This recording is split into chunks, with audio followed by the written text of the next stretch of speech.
झूना भाई आई हमारे झूना भैया का सब बड़ी रुपया का पुरस्कार बा पैसा का दुआ का तो बारिश कर देनी झूना भाई। आई हमारा सिपाही जी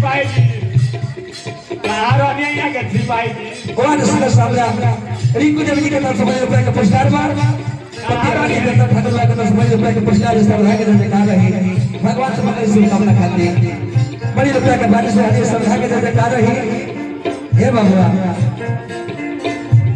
सीता जी को हंकारी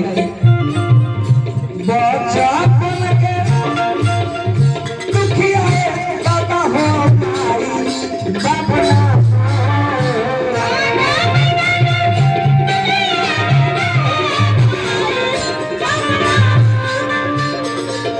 बड़ी गाँव के रहे के पड़ेला ससुरा में गाँव के रहे के पड़ी मतलब बड़ी शिकायत हुई एक जो नवनिया बाबा नारा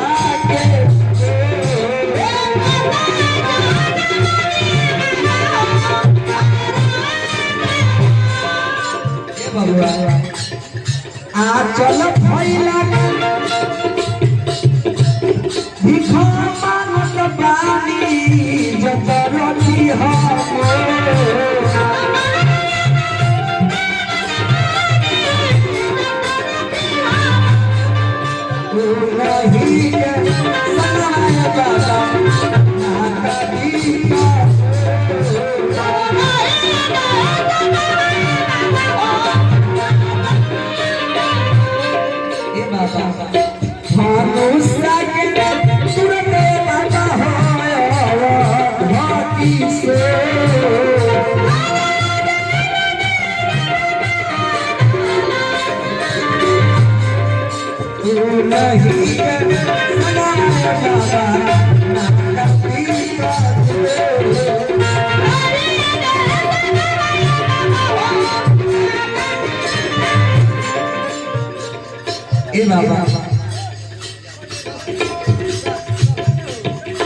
भारती